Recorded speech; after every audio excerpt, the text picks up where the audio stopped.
Deadly violence in Philadelphia is on the rise right now. The city has recorded more than 220 homicides. That's 30% higher than last year.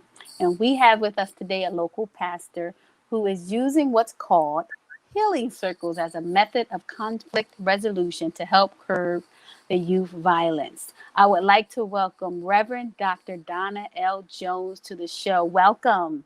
Thank you. Welcome. Tell us a little bit about yourself and what are healing circles? Yeah, I am Reverend Donna Jones, and I pastor the Cookman Beloved Community Baptist Church at 51st and Spruce Streets in West Philadelphia. I also serve as the Executive Director of the Metropolitan Christian Council of Philadelphia, a Black-led philanthropy, serving the city through its Restorative Cities initiative and also as a grant maker in Philadelphia. But our primary goal in all that I do has to do with healing circles, which is part of restorative practices. And Cookman Church began doing healing circles in the early 2000s when we were at 12th and Lehigh. We were formerly Cookman United Methodist at 12th and Lehigh. And in healing circles, people who've been impacted by harm, what we might have called a victim back in the day, but the restorative language for this now is those impacted by harm are able to sit with folk who've caused harm. Back in the day, we might have called that person an offender.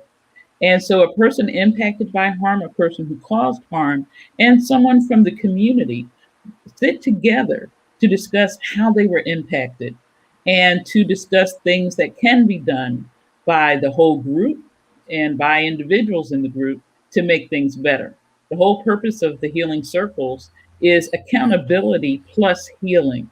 And it's really a part of restorative justice, a way in which both accountability and healing and localized control of response to a harm done within a community or to a person. And it's a great opportunity for the community itself to determine the outcome, for the person who was harmed to determine the outcome, and the person who caused harm. Additionally, it builds empathy. It helps people understand another person's point of view, and it helps people strategize together based on having had an opportunity to hear one another. And all of that leads to long-term healing. So a much different process than retributive processes that exclude the community, exclude often the person harmed when we really get down to trying to discern what will make things better. And in this way, everybody participates in bringing about the change that builds up the community and the people in it. Awesome. So when you have these sessions, how long does the normal one session last and how many sessions are people expected to attend? It all depends on what's going on. We've had situations, most of the time, it takes a minute before you even have the first session. It takes time to speak to everybody that was involved, everyone who was impacted, people who were directly impacted, people in the community that could have been impacted, as well as the person who did the harm was impacted by what happened. So there could be 3 or 4 conversations before the actual healing circle happens to prepare the way so that when people do sit together, they're prepared. People have had a chance to talk about their perspective of the incident, and people have had a chance to talk about their expectations. So in that way, when people finally do sit together face to face, there's already been some processing of events. And then the circle itself can take 2, 3 hours or more, depending on how deep things are that need to be worked out. And often there can be more than one circle. You know, there could be one circle that's just a community building. It's like, okay, we're all here together. We're all looking at the incident. Let's talk about what happened. And then there can be another circle that is taking place to say, okay, now that we've had a chance to process what happened, what do we see can be done to make things right between these people and between this community when the community is also involved? That is awesome. How long have you been doing the healing circles and what made you start? We've been doing them pretty much since 2002, 2003. In those days, Cookman Church was at 12th and Lehigh, right in the center of the Fair Hill section of Philadelphia. And we had an education program where young people who were chronically truant or involved in the court system came to us to complete high school because the Philadelphia School District had basically whatever the number of strikes are, where they say, okay, you can't, I don't know where you're going, but you can't come back here. Uh, at that time, DHS had 2 or 3 providers, and Cookman was one of them, who took on the opportunity to educate young teens between the ages of about 15 and 18 or so. And it was during that work that we began to apply restorative practice principles, which lead to that form the structure for healing circles. So to apply the restorative practice principles and healing circles to conflict. And we did not have guards at the door. We didn't have metal detectors. Yet we were working with a lot of young people that had issues with violence, issues with rage, issues with trauma. And the whole time that we did this work, we didn't have one serious fight, both at the school or even in the community, because we were able to use these processes to really come into play as soon as it looked like harm was going to happen.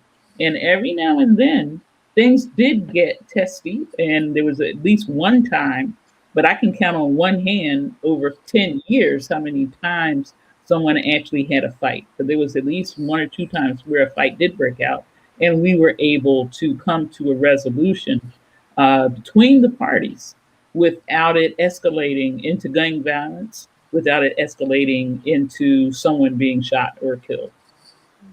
So what is it about the healing circles that allows it to be an effective source for conflict resolution? Well, first of all, it's centered in the community and it's centered in people who are the most impacted. In our regular systems of justice, the center is the state. It's very impersonal. The person is taken away from the community, from the family, and from the person harmed. A lot of the harm that is done person to person in Philadelphia is done within the context of relationships. People know one another. So by doing things in the context of known relationships, by doing things in the context of community where other people who know the people involved and care about the people involved, all of those things create an environment that's natural and is part of how humans act anyway. If we think about some of our first experiences as children, when we see that someone's been hurt, we're quick to say, I'm sorry. And it's easy, actually, to then move to, okay, so what do we do to restore this relationship? What do we do to make things right between these people and between the community? And how can the community and each person work together to maintain the peace so it's longer lasting? Okay.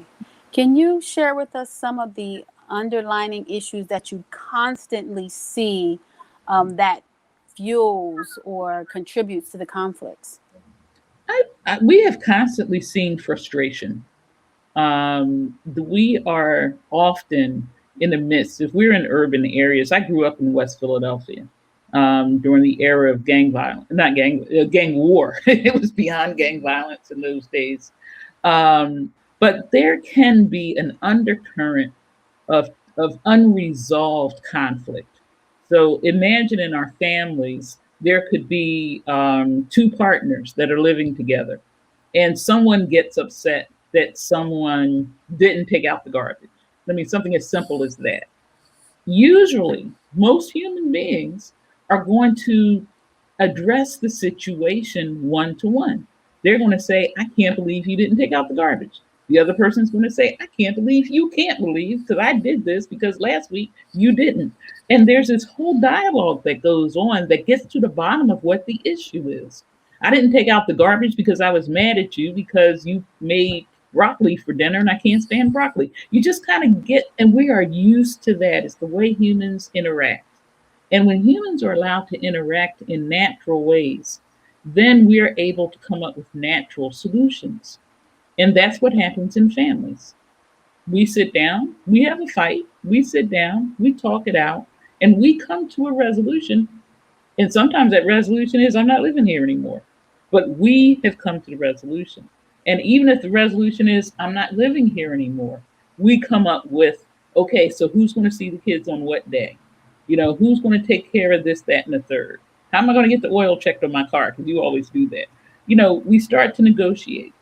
All of these happen with us as humans. And what we're saying is, let's go back to being human with one another. And then that way we don't have anger upon anger upon anger continuously unresolved, but we're able to move toward resolution. Wow, that is amazing.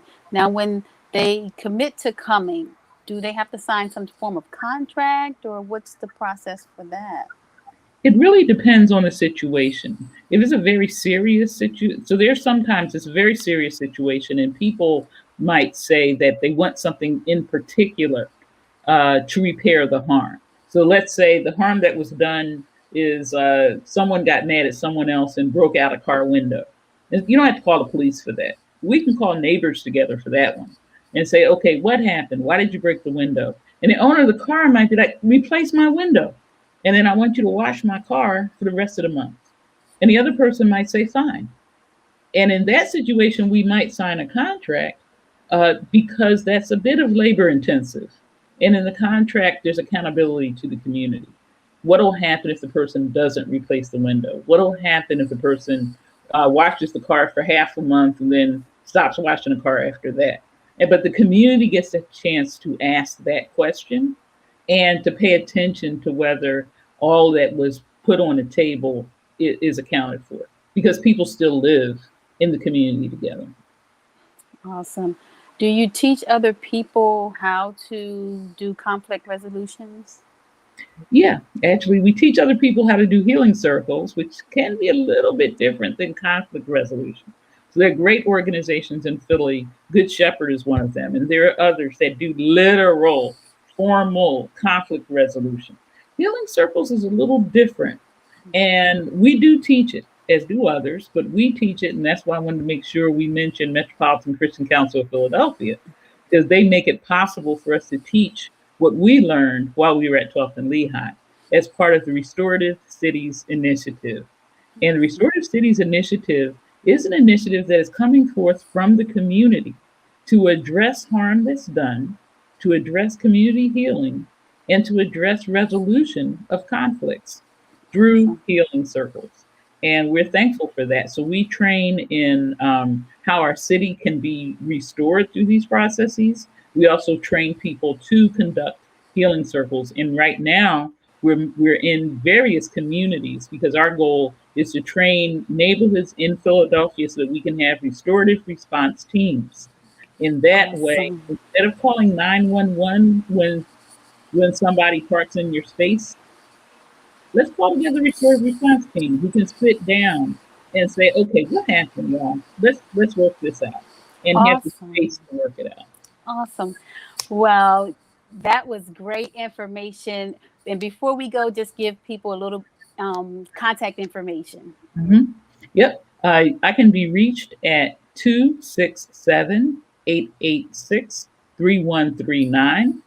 We can also be reached online, D Jones, D as in Donna, Jones, at mccpphilly.org. And we have to remember with MCCP Philly, there are two P's, one for two P's for Philly, actually. Awesome. Thank you, Reverend, so much for your You're time. welcome. All And right. I Thank you thank for, you. you're welcome. Thank you for tuning in, and see you next time.